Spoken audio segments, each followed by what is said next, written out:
Buenos días a todos ustedes, mis amados hermanos, y al público en general que se digna escuchar este mensaje. Bienvenidos a la prédica de hoy día. Vamos a orar. Señor Jesucristo, acrecenta nuestro espíritu que nos has dado para que cada día miremos la verdad, la justicia y las promesas que tú has dejado para tu pueblo, escritas acá en las Sagradas Escrituras. Permítanos tomar este tema bajo la mano poderosa del Altísimo, para que Él hable, para que Él enseñe a su pueblo. Úsame, Señor Jesucristo, como tu instrumento y háblanos esta mañana, en el nombre tuyo, mi Señor y Dios. Amén. Amén. Bien, hoy tenemos el capítulo 17 de Apocalipsis, un capítulo tan difícil a veces de entenderlo, pero que como hemos orado, hay que pedirle al Señor que Él nos ayude a comprender todo este capítulo en toda su dimensión. Así que vamos a empezar con el capítulo 17, versículo 1.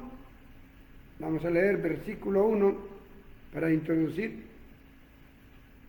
Vemos que nos quedamos la semana pasada en el capítulo 16, entendiendo acerca de esta lucha, ¿no?, entre la bestia y el pueblo. Pero nos quedamos leyendo en el versículo 16 sobre la Gran Babilonia. Dice así en el versículo 19, dice: la gran ciudad fue dividida en tres partes, refiriéndose a Jerusalén, y las ciudades de las naciones cayeron, y la Gran Babilonia vino en memoria delante de Dios para darle el cáliz del vino del ardor de su ira. Dios nos compara como que también, como nosotros, tiene sentimientos, tiene memoria.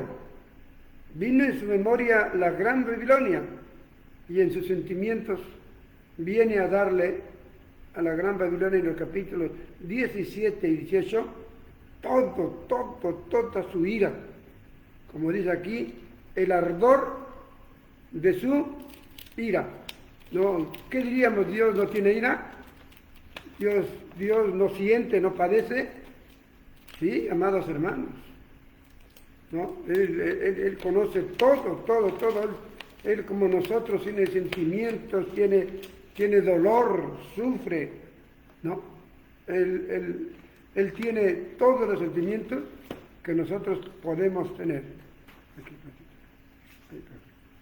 Y entonces vamos a empezar como introducción esta mañana mirando acerca, como el título es la Babilonia. Nosotros a través de la historia conocemos una Babilonia geográfica o terrenal, y cuando llegamos a este capítulo no vemos a una Babilonia terrenal o geográfica. Vemos a una Babilonia espiritual, apocalíptica, de terror. Así que para poder entender lo que aquí dice de esta Babilonia apocalíptica, tenemos primero que hacer memoria de la Babilonia terrenal, o sea, de la nación de Babilonia. Esa es la Babilonia terrenal, que vamos a darle un vistazo, ¿no? Vamos a darle un vistazo a esta Babilonia. Esta Babilonia, pues, fue un pueblo grande, numeroso, ¿no?, que conquistó muchas naciones. Tuvo dentro de sus principales reyes al gran rey Hammurabi. Ahí hay unos escritos que han encontrado los arqueólogos que le han llamado las tablillas de Hammurabi. que el rey dejó escrito en un idioma especial de ellos, no toda, sino gran parte de la historia de Babilonia. También que recordamos al rey Nabucodonosor. Con él, Babilonia terrenal tuvo todo su crecimiento espiritual humano, o estuvo en su auge, en su triunfo, cuando conquistaron al pueblo de Dios, a Israel. Fue el gran Nabucodonosor. De ahí le sucedió a su hijo Belsasar, ¿no? Y no le encontramos más reyes. Ahí termina prácticamente todo el imperio babilónico, hablando en la historia, y vienen los medo-persas, ¿no? El reino de los medo-persas, y lo toman, lo capturan, y lo hacen ahora hacia Babilonia, esclavo, como a ellas hicieron a muchos pueblos, países de aquel entonces.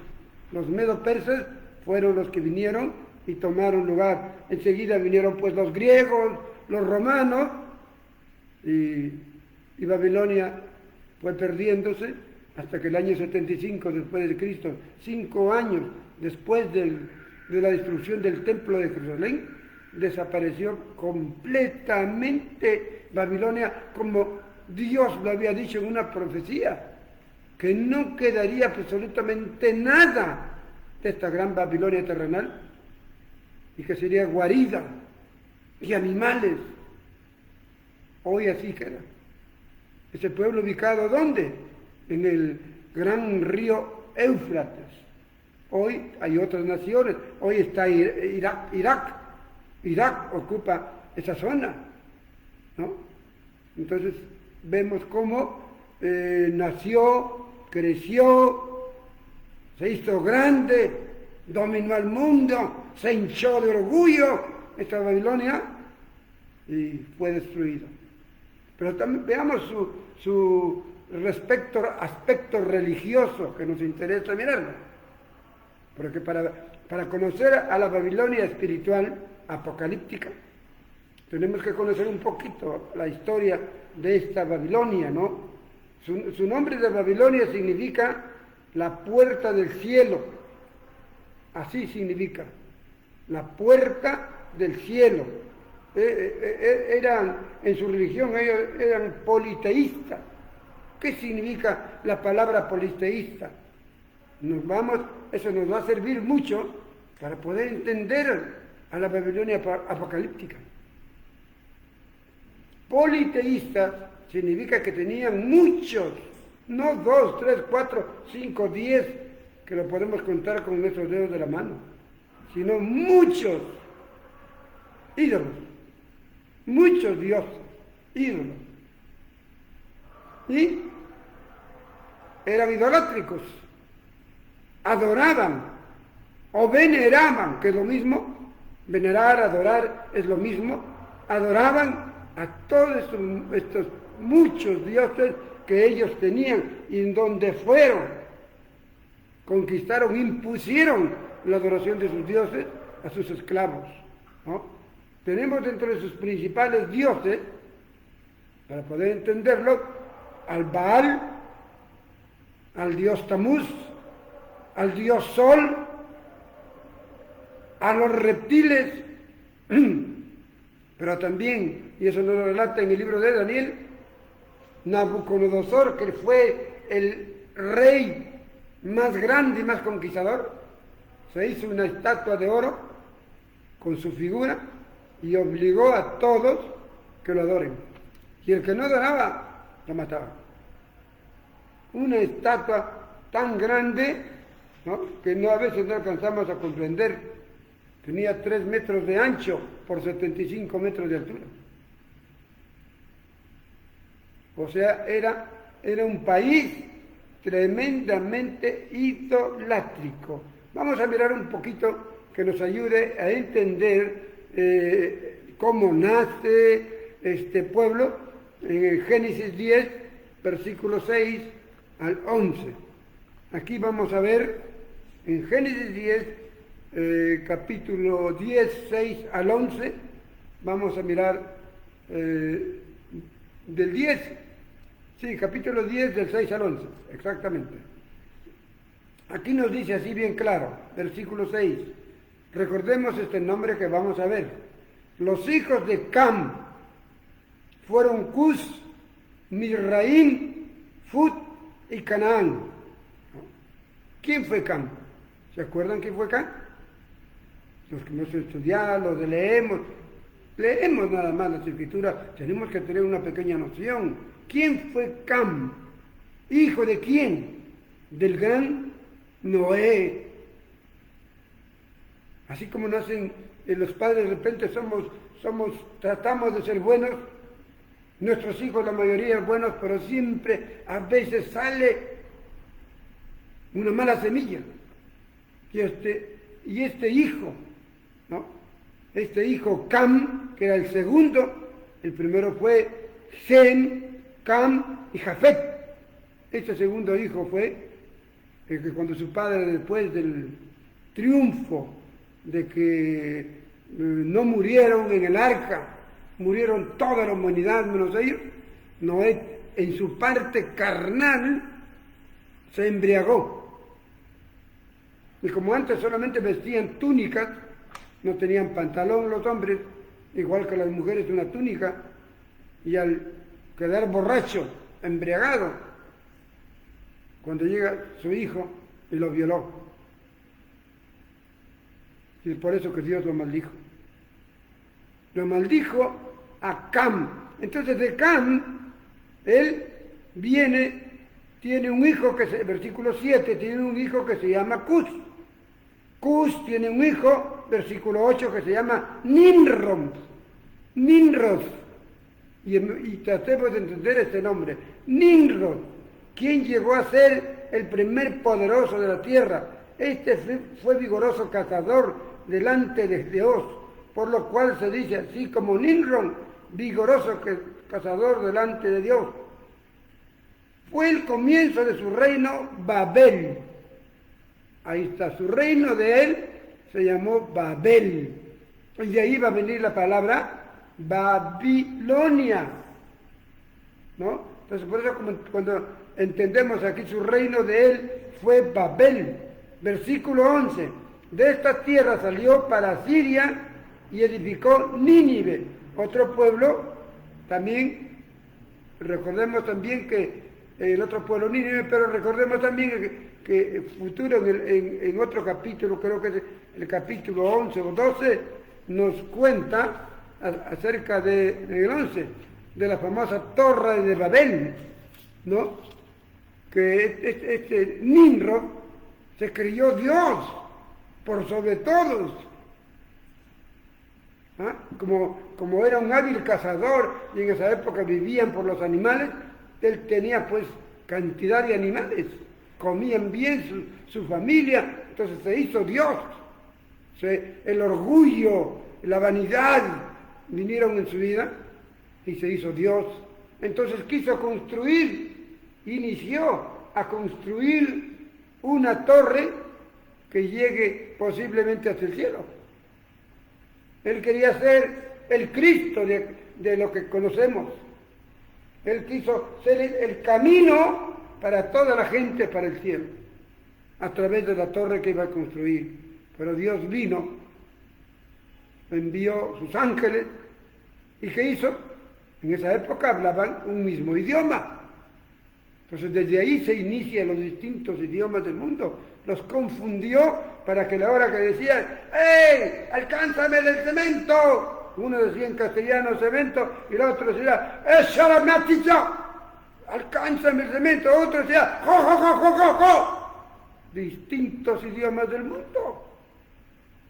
Entonces no se entendían.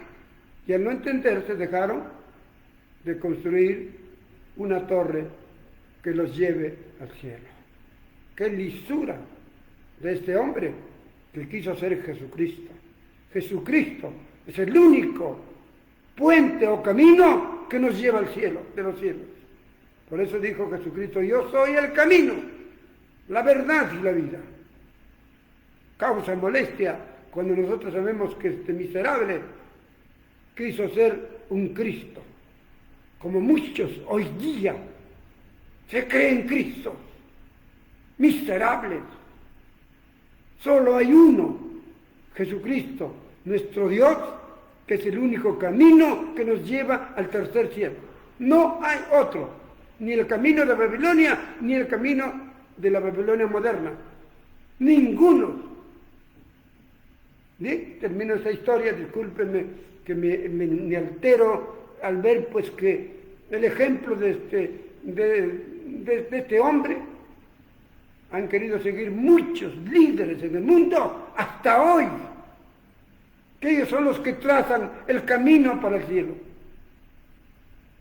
Cuando ya lo trazó Jesucristo y es el mismo Jesucristo el camino, no es otro, que no os engañen, hermanos. Y si tú estás engañado, amigo que me escuchas, sal de ese maligno camino de Nimrod. Todos sus hijos de Nimrod se han encargado a través de la historia de construir caminos para llegar al tercer cielo. Y que no los lleva a nadie al tercer cielo, sino al foso de la muerte. Allí, al Hades, al infierno, al lago de fuego y azufre. Vamos a ir mirando eso. Bueno, bien, ya vimos la historia de este pueblo. Ahora vamos a enfrascarnos en mirar pues que tuvieron sus dioses, Tamuz, el sol, etcétera, etcétera, reptiles, y eso no estoy hablando por hablar. Me gusta siempre compararlo con las Sagradas Escrituras, porque podemos hablar y hablar y hablar. Si a veces no lo comprobamos, no vale. Vamos a leer Ezequiel capítulo 9, por favor, versículos 10 al 16. Ezequiel capítulo 9, Antiguo Testamento, el profeta Ezequiel escribió lo siguiente, versículo 9 hasta el 16. Vamos a ver qué nos dice este profeta de Dios. Dice así en el versículo 9, me dijo, entra, o sea, Dios, el contexto, Ezequiel, un profeta que estaba en Babilonia, porque lo llevaron preso juntos con Daniel, juntos con otros hermanos, los llevaron presos. Y él está, Ezequiel, en Babilonia. Entonces Dios le lleva al futuro y mirar cómo va a ser en el futuro Israel y el pueblo de Dios. ¿Cómo es hoy día el pueblo de Dios? ¿Cómo fue después de esos 70 años que estaban prisioneros y regresó Israel? ¿Cómo iba a ser Israel hasta que lo desaparecieron? Y hasta hoy que ha vuelto a aparecer. Pero ¿cómo será también el mundo?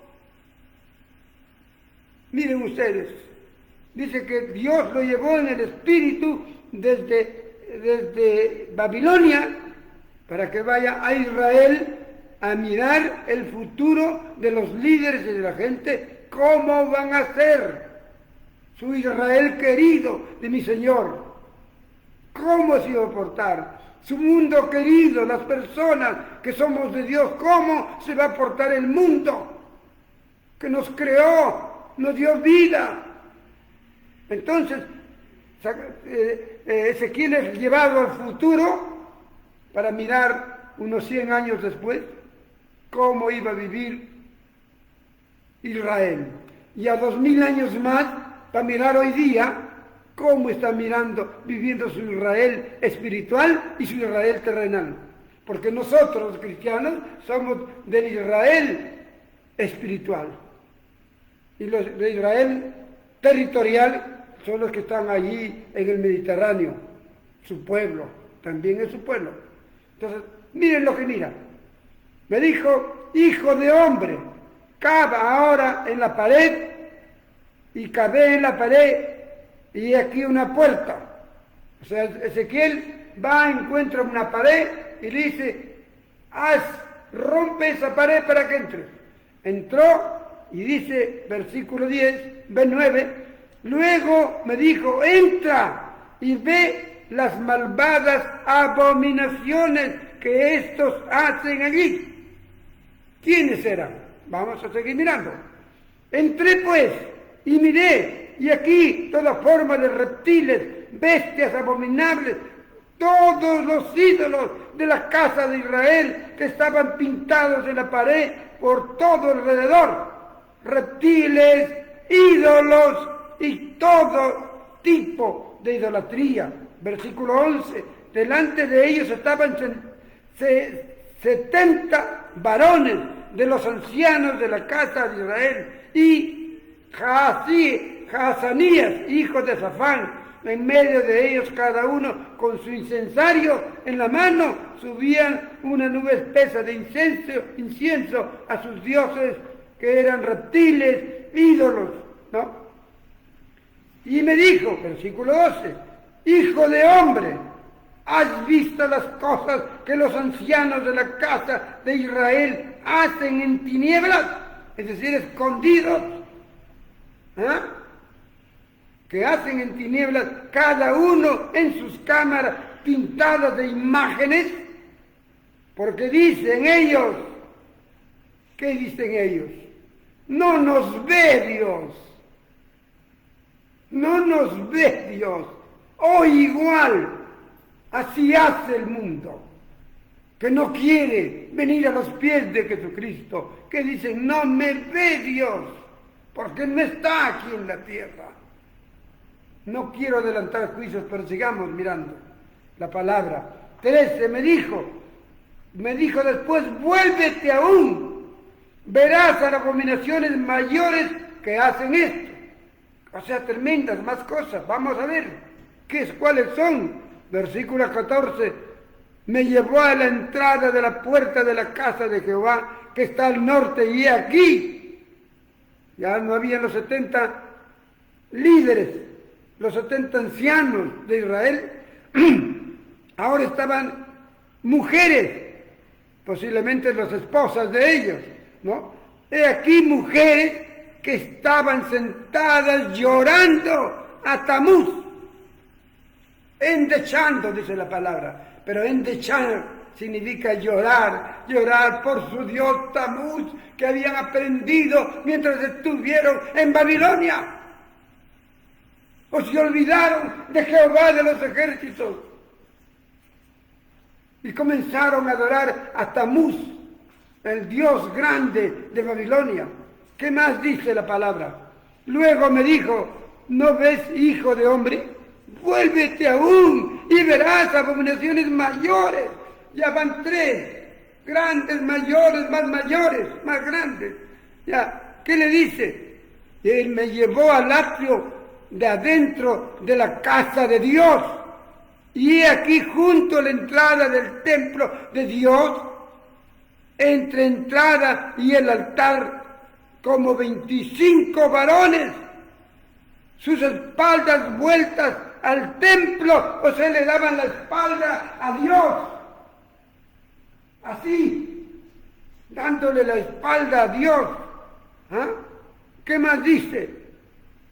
Dando las espaldas a Dios, a su templo, y sus rostros al oriente. Extrañaban Babilonia, allá en el oriente, y adoraban ¿a quién?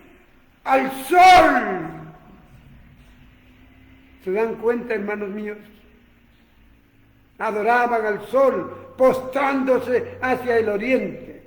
¡Qué tremenda situación! Miren, esto lo llevó en visión, para que él vea el futuro de aquella época. ¿Y cómo es hoy? El futuro de Israel fue así. Ahora, ¿cómo es el futuro de hoy 2020? ¿Qué adora la gente? ¿Ah? ¿Qué adoramos nosotros en un pasado? Igualito, los babilónicos. Así en el pasado nosotros hemos adorado a ídolos. ¿Qué es un ídolo? Es la figura, la imagen de un ángel. Es la figura, la imagen de Jesucristo. No, ese no es Jesucristo, es una figura, es un ídolo. Así adoraba yo.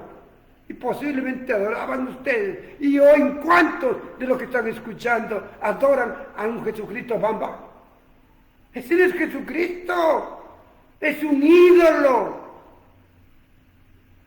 ¿Cuántos de nosotros decimos o decíamos antes cuando hacíamos suciedad y media?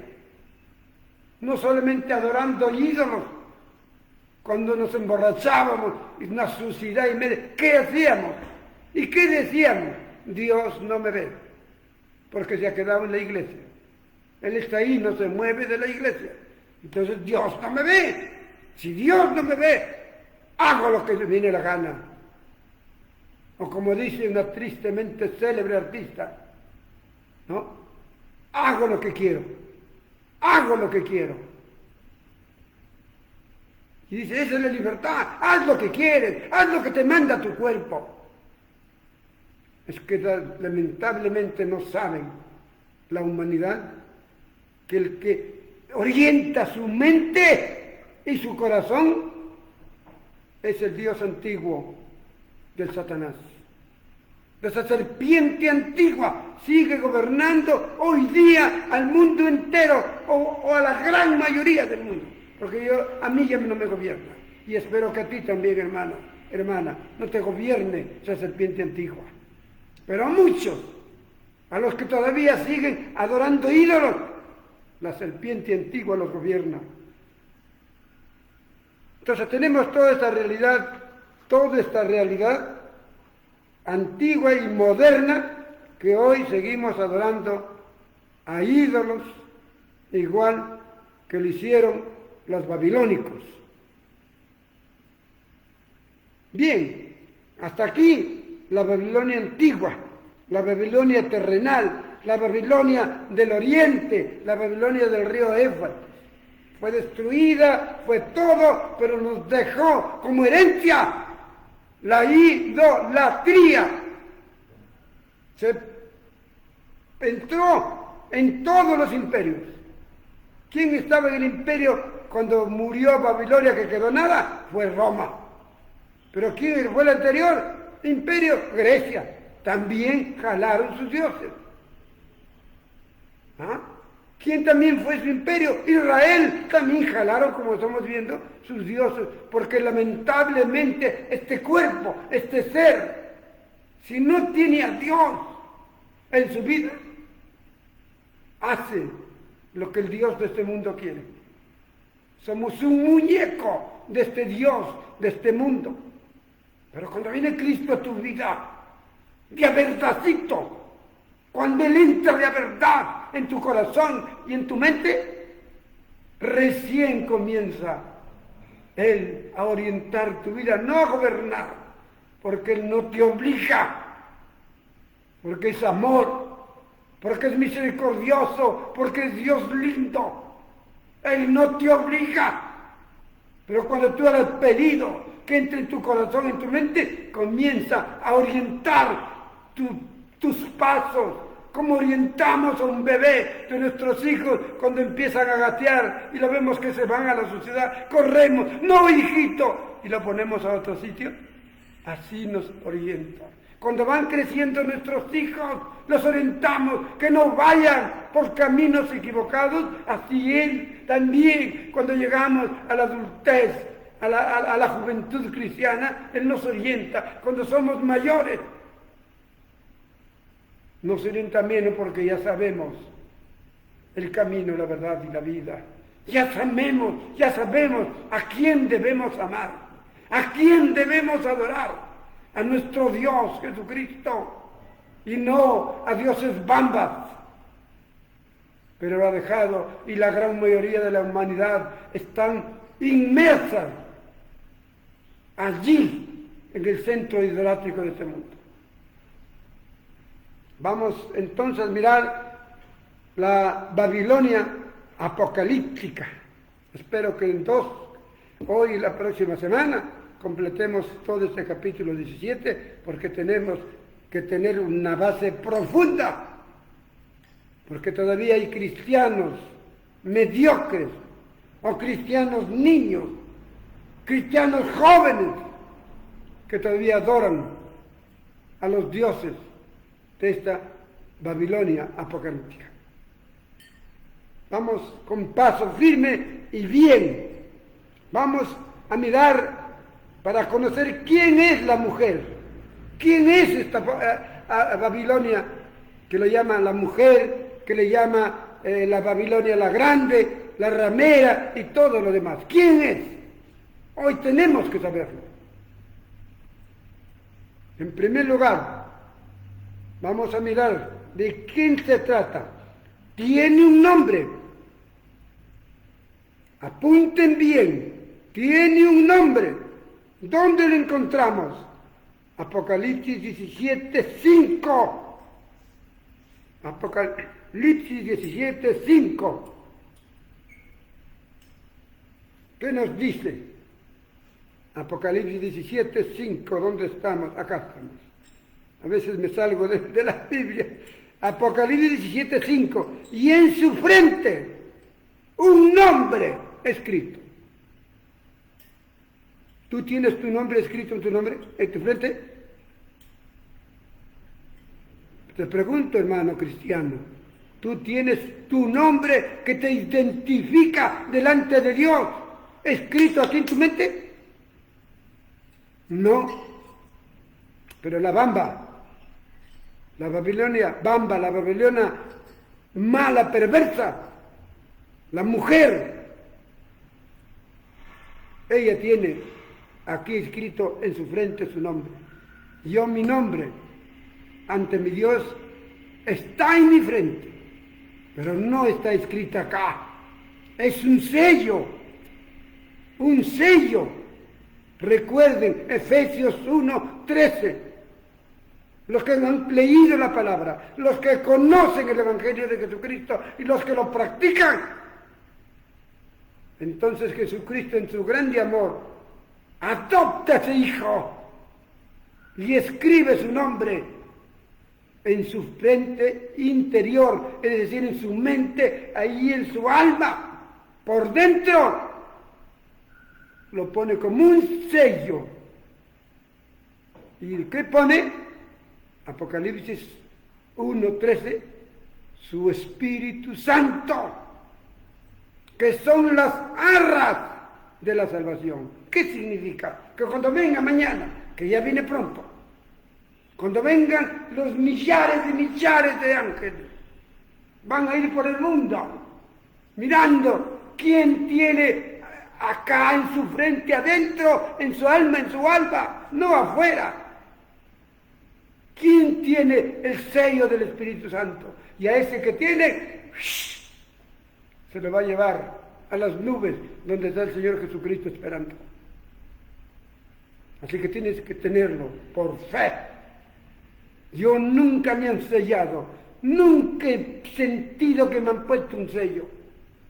Pero es por fe que cada año que leo me encuentro con Efesios 1:16 y grábatelo en tu mente, pídele que te lo grabe el Señor, para que recuerdes que eres sellado interiormente, no afuera.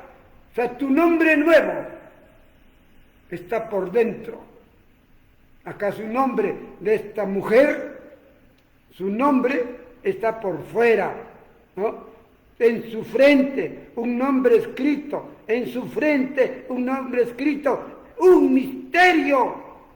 Babilonia la grande, la madre de las rameras y la madre de las abominaciones de la tierra. Tremendo nombre que se ha puesto. ¿Qué significa esto? ¿Cómo entendemos, hermanos, estos? ¿Cómo entendemos este nombre? Yo me he puesto a pensar cómo identifican a los delincuentes cuando roban y tú en tu casa al frente tienen una cámara. La cámara graba al delincuente, pero el delincuente está tapado, no se le ve la cara, ¿no es cierto? Pero tú tienes tu cámara en tu casa.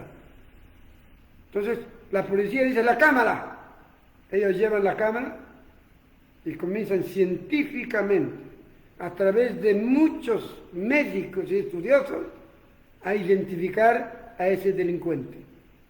Así tenemos que usar ahora, ser meticulosos, pedir al Espíritu Santo que está aquí adentro, a Jesucristo que está adentro. Son los mejores maestros, los mejores científicos, los mejores que nos van a decir quién es la mujer, quién es esa que tiene esa gran Babilonia que está marcada en su frente. Él nos va a decir, así que pídele que Él te ayude, el Espíritu Santo y Jesucristo que está aquí, que Él nos ayude. Eso es lo que yo le ruego cada mensaje, para que me ayude. Para que me ayude. Yo no he ido a universidades, yo no he necesitado de un hombre que me enseñe esto. Pero mi Dios lindo me enseña cada día que me paso, día, noche, parte de mi noche, leyendo, rogándole que me ayude a identificar el nombre de esta gran Babilonia, Babilonia la Grande. En primer lugar, la otra Babilonia fue una Babilonia normal, pero esta es más que la Babilonia de aquella época. Es la grande, es la mujer que fornica, es una ramera, la mamá de las rameras. Y vamos a ver más abajito sobre la fornicación, pero quiero hablar un poquito de las abominaciones. Entonces les estuve contando que así como los policías llevan y ven, comienzan a mirar, ¿qué miran? Comienzan a mirar primero qué talla tienen. Si tiene piernas largas, piernas cortas, ¿qué talla tiene? Si es flaco, si es gordo, ¿cuánto más o menos mide su espalda? Comienzan a mirarle en la foto y le hacen un análisis con lupa, bajo grandes hombres médicos que han estudiado, científicos que tienen allí.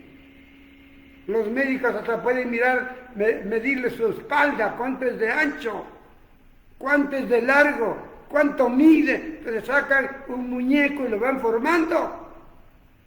Y comienzan a ver los delincuentes quienes tienen esas mismas piernas, esos mismos brazos, son gordos, son flacos, son regulares. Aunque no lo tienen en el rostro, comienzan a darlo y dicen, ¡este! Así tenemos que pedirle al Señor que nos ayude a investigar, como la policía científica. Pero nosotros tenemos dos generales. Jesucristo, el general de generales. El Espíritu Santo, el general de generales. Para que ellos nos ayuden a investigar quién es esta gran ramera.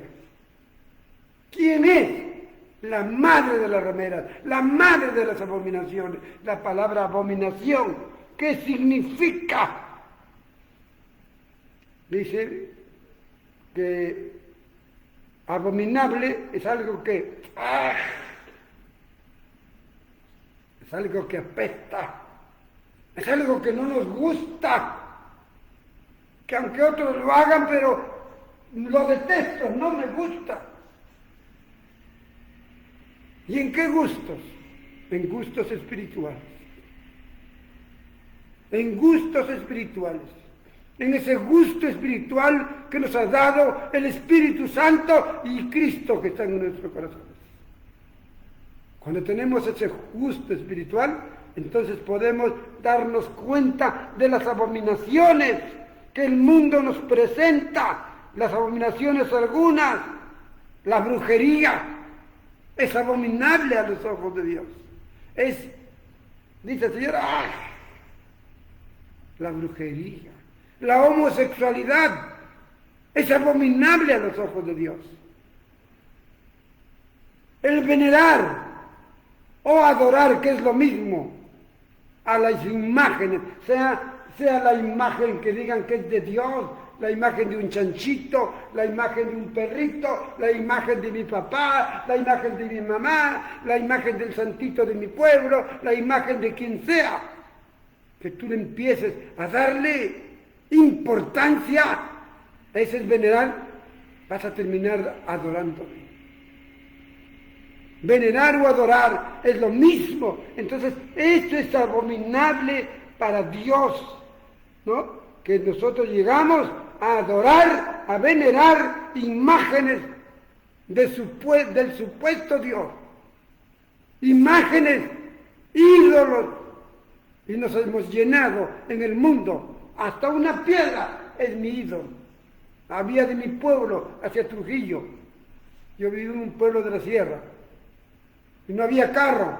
Cuando la gente bajaba a pie con sus cargas de animalitos cargados de papa, de camote o de qué cosechaba, y venían y llegaban a un sitio que había un tremendo piedrón grande, que tenía una medio como si fuera figura de ser humano, un poquito, la ignorancia del pueblo.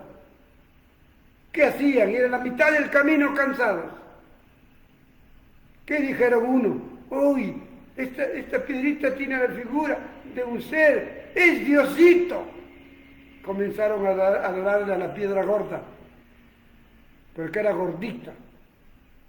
Desde que uno lo adoró, y pasó a otro, y pasó a otro, todo se hizo una costumbre, se hizo una idolatría. Cada vez que venían con su carga de animales rumbo a la tierra, a Trujillo, paraban ahí, lo veneraban, lo adoraban, le hacían todas sus cosas a la piedra gorda.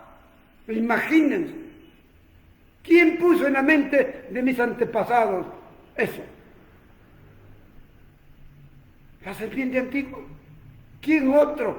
La serpiente antigua. Entonces aquí vemos estas cosas abominables, son la homosexualidad, la brujería, el venerar o adorar imágenes, ídolos. Eso es abominable para Dios.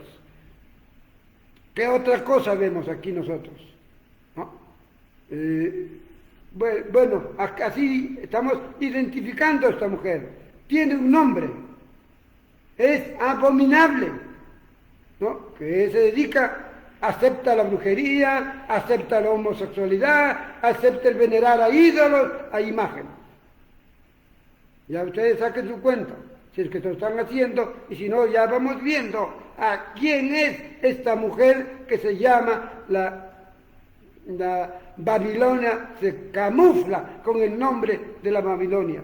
Pero esta imagen, esta mujer, nos dice aquí en el pasaje, en los versículos que hemos leído, que está sentada sobre muchas aguas. Eso nos lo dice en el capítulo 17:1. Dice, al final, te mostraré la sentencia contra la gran ramera, la que está sentada sobre muchas aguas. Pero este mismo capítulo, en el versículo 15, vamos a ver dónde me encuentro, en el versículo 15, ¿sí? Dice que las muchas aguas son pueblos, muchedumbres, naciones. ¿Se dan cuenta? Entonces, está sentada sobre muchas naciones, muchos pueblos, muchos países. ¿Qué significa? Estaba buscando qué significa, decía, Dios mío, qué significa que esta mujer está sentada sobre muchas naciones, pueblos, está sentada en Perú, está sentada en Chile, está sentada en toda América, en el África, en Europa, y aún ahora ya en Asia, está sentada en la mayoría de países. Yo dije, Señor, ¿qué significa que está sentada? Y buscando, llegué a entender una ilustración para conocer qué significa que esta mujer está sentada sobre muchos pueblos, naciones, países de muchos idiomas. Entonces, miré la ilustración. Dicen que una mujer loca se sentó en media pista. Estuvo sentada ahí en media pista. Entonces detuvo el tránsito, los carros que venían. Ella impidió que pasara el flujo de carros. Hasta que vino la policía, lo levantaron y los carros siguieron. Entonces, la palabra sentada significa impedir Entonces, esta mujer que está sentada, ¿no? Nos dice así, que está sentada sobre muchas aguas, pero después dice que las aguas son países, está sentada sobre muchos países. ¿Qué significa? Que esta mujer impide. ¿Y qué impedirá a esos muchos países que conozcan la verdad de Dios? Ella impide sobre muchas naciones del mundo que conozcan la verdad de Dios. ¿Cuál es la verdad de Dios? Leamos en Primera de Juan. Por favor, hermanos, en Primera de Juan, y ahí sabemos la primera verdad que está obstaculizando a esta mujer para que todas las naciones del mundo no lo conozcan. ¿Qué dice Juan 4:24? Juan 4:24 es claro, nos dice, Dios es espíritu, y los que le adoran, adórenle en espíritu y en verdad, porque es necesario que así le adoren. Entonces, ¿qué está haciendo esta mujer? Sentada como la loca, que impide el tráfico. No, hasta ahorita no hay nadie quien lo ha ido a sacar de ahí para que fluya el tráfico. Pero ¿qué está impidiendo esta mujer loca? Que Perú, que América, que Europa y todos los países donde ella está sentada, impidiendo que se conozca que Dios es espíritu y es verdad. Permítame otro versículo para completar lo que estoy hablando, ¿no? Vamos a ver otro versículo que nos ayude a entender que además de que Dios es espíritu, vamos en Colosenses 1:15, y Colosenses 1:15 que nos dice, Él es la imagen del Dios invisible, el primogénito de toda la creación. Entonces, ¿Dios qué es? ¿Dios es visible o es invisible? Dios es invisible. Por eso es el Espíritu. El Espíritu es invisible, pero aquí estuve buscando dónde Dios mío dice que tú eres invisible. Me pasé como una hora hasta lograr encontrar. Hay otros pasajes que te lo dicen, ¿cómo se puede decir? No tan claro. Hay un pasaje que dice que a Dios nunca lo vio jamás nadie. Lógico, los que ya tenemos la luz de Cristo lo entendemos que esa es la invisibilidad. Pero una persona que todavía no tiene la luz de Cristo, no, ahí no es invisible. Pero oré a Dios y Señor, llévame a buscar donde diga que tú eres invisible. Y qué difícil, pero lo encontré. Colosenses 1:15. Él es la imagen, Cristo es la imagen del Dios invisible. Entonces, esto está impidiendo esta mujer que se conozca, que Perú conozca que Dios es invisible. Está impidiendo que nuestras familias, nuestros amigos, no conozcan que Dios es invisible y sigan adorando al Dios que esta mujer lo ha impuesto. Ya hemos visto que lo ha impuesto la mujer a dioses que son ídolos, que son imágenes. Entonces, ella está impidiendo que Perú y el mundo conozcan la verdad, que Dios es invisible, que Dios es espíritu, que Dios no lo podemos ver y que podemos adorarlo aquí, en la China, en la Conchinchina, en Estados Unidos y donde vayas. Ahí está Dios. Y que tú puedas adorarlo si te vas de viaje a Francia, a Bolivia, a Estados Unidos, a China, a la Rusia. Tú vas adorándole porque Dios es invisible y es espíritu y además ha entrado a vivir en tu corazón. ¿Te das cuenta? Esto está impidiendo esta mujer ramera, madre de todas las rameras engañosas, madre de todas las abominaciones, llamada la Gran Babilonia. Eso impide. Yo no encuentro una explicación tan clara como nos la da el Espíritu Santo y Jesucristo que habita en el corazón de nosotros. Vamos avanzando. Vamos a buscar, vamos a leer un pasajito, Jeremías 51:13, que también nos ayuda a entender un poquito lo que estamos hablando. Jeremías 51:13, por favor. ¿Qué dice Jeremías 51:13?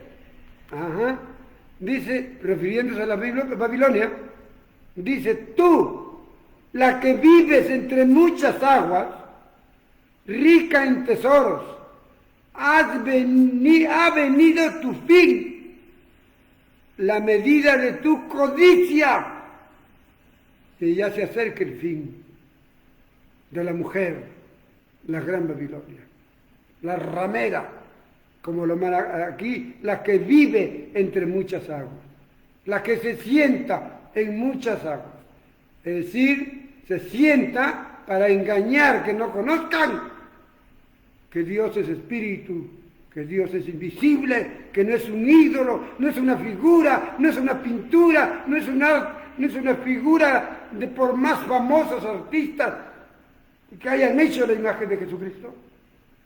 Eso es diabólico. Dios es espíritu y verdad. ¿Qué más entendemos? La fornicación que estábamos hablando, que lo habla en el versículo 1, 2 y en el 4. ¿Qué significa que esta mujer es adúltera, fornicaria? Así lo llama Dios. ¿Cómo entendemos de esta gran ramera que dice el versículo 1? En el versículo 2 dice, con la cual han fornicado los reyes de la tierra y los moradores de la tierra y se han embriagado en el vino de su fornicación. ¿Qué más nos dice otro versículo? Y en el 4, que dice, la mujer que estaba vestida de púrpura y piedras preciosas es una fornicaria. ¿Qué significa la fornicación? Hay dos palabras que nos enseña nuestro Señor Jesucristo desde el Antiguo Testamento y que son primas hermanas, pero no son iguales. La fornicación y el adulterio son cosas muy distintas, tanto humanamente como espiritualmente. Humanamente la fornicación solamente se da entre dos jóvenes que no están casados. Entre dos jóvenes que no están casados, de repente están de novios y tienen intimidad sexual, eso se llama fornicación y Dios no le agrada. Pero entre los casados, los que nos hemos casado, si el hombre tiene intimidad con otra mujer, sea casada o soltera, él está cometiendo adulterio. Igualmente la mujer casada que tiene intimidad con un hombre, sea soltero o casado, ella está cometiendo adulterio. Ese se llama adulterio humano y fornicación humana. Las dos cosas no le agradan a Dios. Pero vamos entendiendo esta mujer. No nos habla que esta mujer ha cometido adulterio. No le encuentro en ningún versículo que diga, esta es una mujer que ha cometido adulterio. Porque si no sería una mujer casada. Es una mujer soltera. En el sentido figurativo. ¿Por qué digo que es una mujer soltera? Yo estoy de novio. Mi esposa está de novia. Ustedes, verdaderos cristianos, están de novios, ya comprometidos con aro y con todo, muy seriamente para casarnos. ¿Con quién? Con nuestro Señor Jesucristo. Ya llegaremos al capítulo 19, dos más. Y ahí, el capítulo 19, se abre el telón. Y comienzan a cantar. Tan, tan, tan, tan. tan, tan, tan, tan, tan, tan, tan, tan, tan, tan, tan. Las bodas de nosotros con el Cordero. Estamos comprometidos, prácticamente ya casados, casi, con Jesucristo que nos está esperando en el capítulo 19, cuando ocurra en su futuro, para casarnos con Él y en las famosas bodas del Cordero. El capítulo 19, en sus primeros versículos, cuando lleguemos, veremos ese asunto. Pero entonces, ¿por qué? ¿Qué sucede? ¿Quién es una mujer? Una mujer, lamentablemente, que no conoce verdaderamente a Jesucristo. Por eso nunca se ha comprometido para ser la novia de Jesucristo. Esta mujer, hablo figuradamente, hablar de la mujer de Apocalipsis no es decir de sexo femenino, es un simbólico, porque después al final vamos a ver quién es esta mujer. Estamos solamente analizando las fotos como los policías científicos, estamos analizando las fotos y ya nos estamos dando cuenta quién es esta mujer.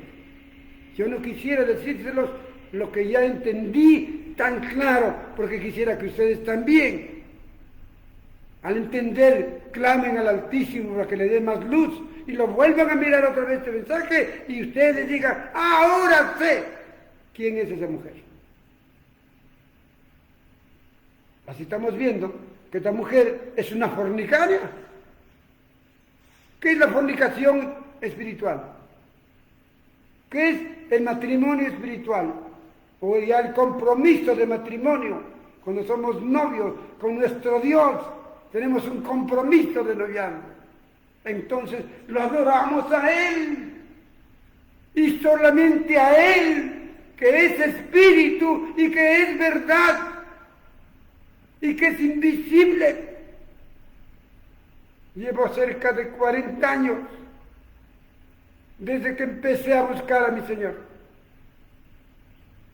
Yo no sé, yo no conozco su rostro. ¿Por qué? Porque no tiene. Yo no conozco su carita, sus ojos, sus labios, sus brazos. Yo no sé porque no tiene humanamente. Sé que es espíritu y es el Espíritu Santo. Sé que es invisible y estos ojos, por más me ponga 5 lentes, no lo pueden ver. Ni tú ni nadie. Es invisible. Y ahí hay que tener cuidado. Allí hay que tener cuidado con lo que estamos viendo. ¿Qué es entonces el adulterio? Cuando yo, que me comprometí con mi novio Jesucristo a casarme con Él, ahora le saco la vuelta a Él. Cometo adulterio. ¿Y qué es adulterio espiritual? Cuando adoro, cuando lo venero a un Dios hecho por manos de hombres, a un Dios visible. Y ese no es mi novio, ese es novio.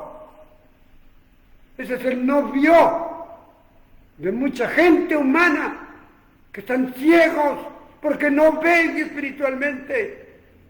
Están adorando. ¿Cuántos hombres cristianos han dejado el ministerio por cometer un adulterio humano, y ese adulterio humano les lleva a un adulterio espiritual? O el espiritual, perdón, primero les lleva a un adulterio humano. Han comenzado a adorarse a sí mismos como grandes predicadores. Yo tengo doctorado de la iglesia, de la Universidad de Houston, la Universidad de Nueva York, la Universidad de Holanda, la Universidad... ¡Qué cosa! El orgullo y la vanidad te van a hacer adorar a un ídolo, y ese ídolo eres tú. ¿Cuántos hay? Yo estoy viendo estos días a un predicador español, hasta sencillo en su manera de vestir, la sencillez en la forma de hablar. Jamás he escuchado 4 mensajes de este hermano, que no me grabo su nombre, un español. Jamás dice doctor en teología. Jamás dice él especialista, estudioso de las Escrituras. No, solamente se pone hermano fulano de tal, o pastor fulano de tal, que son los cargos que Dios nos ha dado. Anciano de la iglesia, obispo de la iglesia, pastor, el que pastorea, el que va a ver, a visitar a los hermanos, ese tiene no título, el don de pastor. Entonces no tenemos por qué tener otros títulos. Y eso te lleva a la idolatría número 1, porque te estás creyendo Dios, quien quiera que sea. Omite tus títulos. Está bien, nadie te dice que no tengas títulos, pero no pongas el doctor fulano de tal. El doctor de doctores, porque tiene 2 títulos. Recordemos nada más, número 1, atrás de Jesucristo. Porque si tomamos a Jesucristo como ejemplo, van a decir, pues Jesucristo es Dios. El hermano Pablo fue un ser superior en sabiduría a todos los apóstoles. Es por eso que Dios le cambió su nombre,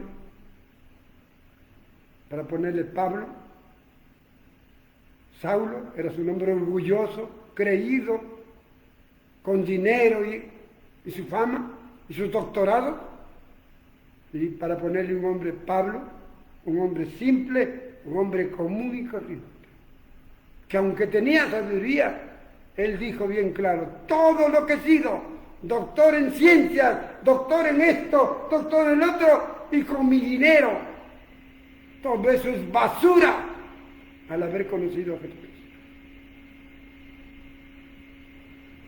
La idolatría es tremenda si nosotros no lo frenamos. Pues la fornicación espiritual es la idolatría, la adoración a quien no es Dios. ¿Qué tiempo estamos? Voy a dejar unos 5 minutos, me permiten, hermanos, y continuamos la próxima semana. Porque ya no he mirado el tiempo, y me parecía todavía que estábamos en la hora, pero vamos a seguir, por favor, unos 5 o 10 minutitos. Y ahí paramos. Porque quiero terminar esa parte de la fornicación espiritual. Ya vimos todo lo que significa, pero vamos a ponerle un poquito más de punch en las Escrituras, a ver qué nos dice Dios en Ezequiel 16. Vamos a ver Ezequiel 16.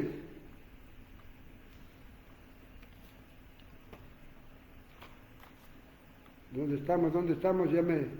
Vamos a ir. Jeremías 51:13 ya hemos visto. Ezequiel 16, sí, tienen razón. Vamos a ver. ¿Qué nos dice Ezequiel 16:31? Dice: edificaste tus lugares altos en toda cabeza de camino y haciendo tus altares en todas las plazas, y no fuiste semejante a la ramera, en que menospreciaste la paga. Versículo que sigue, 38 y 39.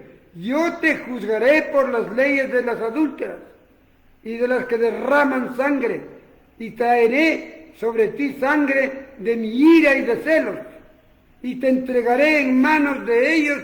Destruirán tus lugares altos, derribarán tu altar, y te despojarán de tus ropas, se llevarán tus hermosas alhajas, y te dejarán desnuda y descubierta. Permítame decirles algo. Esto ocurrió tal y cual con Jerusalén, con Babilonia, la terrenal. Fue Alejandro Magno Tan hábil, a pesar de estar rodeada todo su territorio con muros altísimos y de concreto extra fuerte, nadie podía entrar, pero Carlomagno, un joven de 20 años, que murió a los 30, un ligero paso por este mundo tuvo. Él, con su habilidad, los destruyó, que no los dejó nada. Destruyó, como dije aquí, sus lugares altos, destruyó a todos los adulterios de ellos y los entregó y los destruyó. Todos sus lugares altos, sus altares y todas sus alhajas se los llevó Carlomagno y se quedó desnuda la Babilonia antigua hasta el día de hoy. Es un desierto. Y así será mañana. Ya los tiempos se aproximan. Que esta nueva Babilonia, esta Babilonia de Apocalipsis, que la próxima semana veremos quién es, esta Babilonia de moderna, veremos quién es. Así va a quedar sus lugares altos, donde ponen sus dioses, ángeles y todo lo demás. Van a ser destruidos sus altares, donde van a postrarse, a adorar a Jesucristo y a quien más se les antoje, van a ser destruidos. Y sus alhajas, su oro que tienen almacenados en los sótanos de su templo, van a ser quitados y no va a quedar nada, porque ella quedará desnuda sin nada. Eso es lo que dice. Vamos a leer otro pasaje, Romanos 1:22. Con este terminamos. Romanos 1:22, Romanos, vamos a ver. Antiguo Testamento. Acá estamos.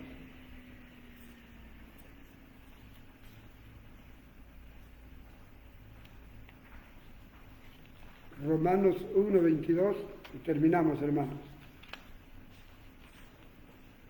Es que es tan extenso esta explicación que requiere pues de mucho. Acá estamos. Romanos 1:22 al 25. ¿Qué nos dice Romanos 1:22 al 25? Voy a leerles desde el 21, a ver las causas. Dice, pues, habiendo conocido a Dios, o sea, es que esta gran Babilonia, la mujer, ha conocido a Dios. Apunten ahí sus características. Habiendo conocido a Dios, se conocieron a Dios, pero no le glorificaron como a Dios, ni le dieron gracias, sino que se envanecieron en sus razonamientos y su necio corazón fue entenebrecido, o sea, fue tapado con oscuridad para que no entiendan. Profesando ser sabios, son sabios, porque estudian, grandes teólogos estudian, tienen universidades. Esta mujer, la gran Babilonia, tiene universidades teológicas por todo el mundo. Por eso, profesando ser sabios, se hicieron necios. ¿Por qué se hicieron necios? Porque versículo 23 dice, cambiaron la gloria de Dios incorruptible en semejanza de imagen de hombre corruptible. Tienen imagen de hombre corruptible, imagen de aves, cuadrúpedos, reptiles, por lo cual también Dios los entregó a la inmundicia en las concupiscencias de sus corazones, de modo que deshonraron entre sí sus propios cuerpos. Versículo 25, ya que cambiaron la verdad de Dios por la mentira de Satanás. Recuerden que la mentira es de Satanás. Juan capítulo 8, 24. Satanás, la serpiente antigua, es el padre de la mentira. Y si tú mientes, eres hijo de Satanás. Entonces estos son hijos de Satanás. Esta mujer es una hija de Satanás, o quien sea, es mujer o hombre. Es una hija porque cambió la verdad de Dios por la mentira, honrando y dando culto a las criaturas antes que al Creador, el cual es bendito por los siglos de los siglos. Amén. Con eso vamos a quedar aquí. No quiero ya alargarles su tiempo y discúlpenme bien, porque pensé acabar todo en esta hora, pero será para la próxima semana. Pero recordemos una síntesis antes de orar y despedirnos. La mujer tiene ciertas características hasta aquí donde hemos comenzado. Le llamamos mujer porque todavía está con ese nombre, ¿no? Al final ya veremos, pero esa es la Gran Babilonia, o sea, la Babilonia moderna, la Babilonia de Apocalipsis. Recordemos que la Babilonia antigua fue idólatra, por eso es idólatra, ¿no? Y tiene un nombre que se llama la gran ramera, la fornicaria, la abominable. 3 nombres tiene aquí en su frente, ¿no? ¿Y qué más podemos ver? Está impidiendo que todo el mundo, que Perú conozca la verdad, que Dios no es una imagen de hombre. Dios es espíritu y verdad. Dios es invisible, y que Perú conozca y el mundo conozca. ¿Qué más? ¿Qué más? Es una fornicaria, porque como no tiene su novio a Jesucristo, es fornicaria. Por eso es que adora a quien no es Cristo. Yo no soy fornicario, yo espero a mi novio y lo adoro a mi novio, a Jesucristo, el que es espíritu y el que es verdad, no al Jesucristo Bamba que tiene una imagen de hombre. No. Entonces, allí nos vamos a quedar. Hasta aquí tenemos ya todas estas cosas. Tiene nombres: Babilonia la Grande, la fornicaria, la abominable. Está sentada impidiendo que las naciones conozcan al verdadero Dios. Y es una fornicaria, porque como no es novia de Cristo, se ha hecho novia de todos los ídolos habidos y por haber. Hasta allí nos quedamos. Señor Jesucristo, que esta palabra linda y preciosa que tú has puesto en mi ser se extienda por toda la familia cristiana y por todo el pueblo que aún no te conoce. Mañana puede venir la muerte y no te conocieron, porque la mujer está sentada en Perú, está impidiendo que conozcamos al verdadero Dios y la vida eterna, a Jesucristo, que es espíritu y verdad, a Jesucristo, que es invisible. Invoco a todas las personas que están hasta ahora haciéndose por ignorancia, que se levanten y renuncien a estos dioses hechos por manos de hombres, para que te adoren a ti y empiecen un verdadero camino que es verdad y que es vida. Señor, que tu palabra toque a quien tiene que tocar, que tu palabra, los que han escuchado, se encarguen de comunicarle a otros. Y bendice, Señor, a tu pueblo que esta mañana ha tenido bien escucharte a ti, no a mí, a ti. Me humillo delante de ti, Señor, reconociendo que sin ti nada soy. Sin ti no estuviera como los policías científicos mirando quién es la mujer, quién es la gran Babilonia, quién es la ramera. Hasta aquí hemos avanzado ya un 50%. Permite que la otra semana conozcamos totalmente quién es esta mujer que como una incógnita se presenta ahí en capítulo 17 de Apocalipsis. Gracias, Padre lindo, precioso. Amén. Amén.